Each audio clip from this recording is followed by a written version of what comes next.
بڑی اہم چیز یہاں پر وہ یہ کہ مثال میں موبائل کو بیچ رہا ہے وہ کہے گا کہ جی دیکھیں آپ کے سامنے ہے جی، میں مطلب اس کی تعریف نہیں کرتا تو اس کی اصل چیز بھی نہیں بتاتا، حالانکہ اس میں کوئی فالٹ ہے، اسے پتا ہے کہ اس میں فالٹ ہے، یوز کیا ہوا۔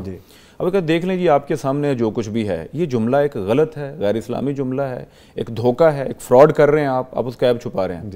یہ ایک فراڈ ہے کہ آپ کہتے ہیں کہ دیکھ لیں جی آپ دیکھ لیں آپ کے سامنے میں نے کچھ چھپایا نہیں، اس کے بعد میں ذمہ دار میں ذمہ دار، یہ بولا جاتا ہے۔ اور یہ مذہبی طبقے کے بہت سارے لوگ دینی سمجھ کے اس جملے کو بولتے ہیں، حالانکہ اس کے آپ کو واضح کرنا، اگلے کو دھوکے میں، یعنی اگلے مسلمان بھائی کو دھوکے میں رکھنا، ایک بنیادی طور پر علیحدہ حدیث مبارکہ ہے، جرم ہے، اور پھر اپنی چیز کا عیب چھپانا، یہ چھپا رہے نا عیب، یہ دو براہ راست چیزیں ہیں جو اس پہ ایلیگیشنز لگتے ہیں اللہ کی طرف سے۔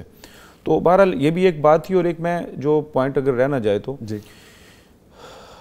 سر دیکھیں کہ کاروبار ہوتے ہیں اعتماد پہ۔ ہمارے ہاں جیسا کہ آپ نے کہا کہ وہ قسم کھانے پہ مجبور کر دیتے ہیں یا جھوٹ بولنے پہ مجبور کر دیتے ہیں۔ دیکھیے کہ ہمارے ہاں بہت سے ایسے برانڈز ہیں جو انٹرنیشنل ہیں اور ہم ان کو بڑے شوق سے خریدتے ہیں۔ وجہ کیا ہے؟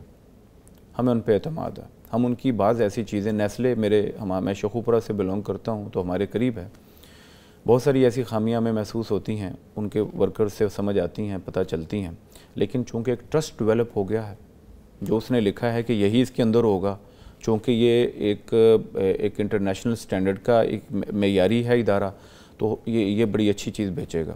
سر جب آپ ٹرسٹ کو ڈیولپ کر لیتے ہیں کسی بھی ایریے میں، آپ اپنی اس مارکیٹ میں راج کرتے ہیں، ٹھیک ہے؟